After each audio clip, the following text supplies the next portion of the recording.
Y con estos titulares saludamos a Ángel de la Fuente, director ejecutivo de FEDEA. Ángel, muy buenas. Hola, buenas tardes. Bueno, Ángel, nos movemos en un entorno en el que evidentemente estamos vigilando, por un lado, las previsiones de PIB del Gobierno, no solo para este año, sino para el año que viene. Se mantienen en un 2,1% por el momento para 2023, pero también, además, la semana pasada veíamos cómo el Consejo de Ministros planteaba y aprobaba esos presupuestos generales del Estado para 2023. Desde FEDEA, en estos momentos, estáis advirtiendo, sobre todo al Gobierno, de que el nivel de gasto público que tenemos en España en estos momentos es insostenible. ¿Cuáles deberían ser las herramientas a usar por el Gobierno para garantizar la sostenibilidad de este gasto público? Bueno, a ver, lo que decimos es exactamente eso. Decimos que lo que es insostenible es la senda de rápido crecimiento del gasto que observamos en los últimos años, a la vez que hay un estancamiento del ingreso, vamos, de la renta, ¿no? Si el PIB crece, pues habrá más recursos para todo y también para el gasto, pero en los últimos años el peso del gasto en el PIB ha subido casi 6 puntos en 5 años, que es muchísimo, y los ingresos han subido pero menos, o sea que aparte de mucho gasto tenemos una tendencia al déficit cada vez mayor. Esto, la verdad es que, hombre, estos últimos 5 años han sido muy complicados y esto pues, puede tener su razón de ser, ¿no? Ante las crisis que hemos sufrido, pues no crecíamos, o incluso decrecíamos y sin embargo había muchas necesidades que atender. Pero bueno, esto se puede hacer una vez, una temporada, pero no se puede mantener en el tiempo, ¿no? Tenemos que buscar formas de acompasar el crecimiento del gasto al crecimiento de la renta. ¿Serían esas herramientas precisamente para acompasar esto? Bueno, pues violencia fiscal, o sea, el limitar el crecimiento del gasto de acuerdo con los recursos que generamos, ¿no? Y lo que estemos dispuestos a soportar el impuesto. O sea, tenemos que decidir a la vez qué servicios, qué bienes públicos y servicios públicos queremos tener y qué impuestos tenemos que pagar para soportarlos, o nosotros mismos los que tenemos que financiarlos, ¿no? Entonces, bueno, pues el procedimiento democrático llegará a una solución que sea aceptable por una mayoría, pero tenemos que ser conscientes de que no podemos tener a la vez mucho gasto y pocos impuestos.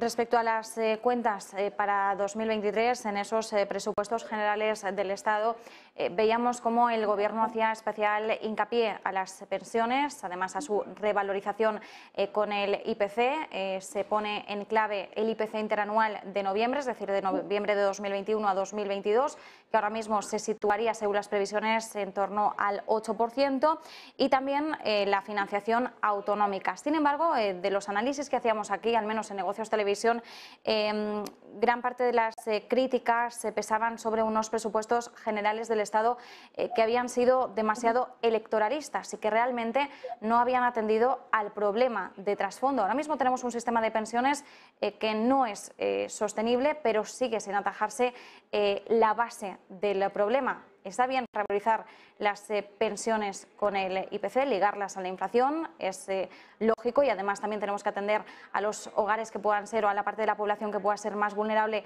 en estos momentos, porque por el momento no estamos viendo tampoco un regreso a la normalidad económica después de la pandemia. Lo que estamos viendo ahora son señales de recesión. El Fondo Monetario Internacional ya indica una probabilidad del 25% de recesión económica mundial, y mientras tanto en Europa seguimos además profundizando en una crisis energética, y el problema no solo va a estar en este invierno, van a estar también en los consiguientes. Se nos van acumulando los problemas. ¿Qué debemos hacer o qué debe hacer el Gobierno en estos momentos para poder garantizar la sostenibilidad de este sistema de pensiones?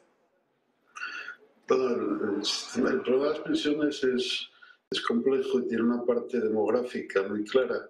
Las generaciones que están entrando en el mercado de trabajo son, durante varias décadas, bastante menores que las que van a ir saliendo, especialmente los baby boomers. Entonces cada vez tendremos menos gente trabajando para soportar los costes de unas jubilaciones, unas generaciones jubiladas que son muy grandes. Luego hay un problema de productividad o de falta de crecimiento de la productividad, ¿no?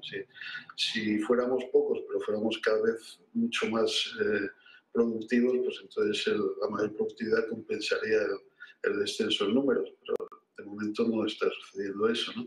Entonces, bueno, pues de alguna manera hay que cuadrar las cuentas. Si cada vez somos menos pagando cada pensión, pues no podemos permitirnos que esas pensiones sigan creciendo al ritmo al que lo vienen haciendo. O sea, en los últimos 5 años, pues veíamos que era del orden de 4 décimas o 5 décimas del PIB más de gasto al año. Esto es muy difícil de soportar durante mucho tiempo. Entonces, ¿qué se puede hacer? Bueno, pues hay que intentar ser más productivos, que es la mejor solución, pero no es tan fácil. Y luego, pues, adecuarnos a lo que podemos pagar. O sea, todos quisiéramos poder pagar unas pensiones magníficas, pero si no se puede, no se puede. Entonces, en la situación actual, yo lo que pediría es que se hiciera una subida más selectiva. O sea, las pensiones más bajas son bastante bajas, no hay mucho margen para rascar ahí, por lo tanto hay que blindarlas frente a la inflación, pero hay muchas pensiones que son más altas y por lo tanto no deberían subirse con la inflación. O sea, que subamos las mínimas y luego el resto de las pensiones pues que se suban en línea con que ojalá llegue el pacto de rentas en línea con los salarios de los trabajadores, también de los públicos, y de acuerdo con, a cambio pidiéndoles a las empresas un cierto control de sus márgenes. O sea que, bueno, la cosa es cómo repartimos el problema entre todos, ¿no? Y más con la complicación de la crisis energética. La subida de precios de la energía y ciertas materias primas básicamente nos ha hecho un 8 o 10% más pobres, así de repente.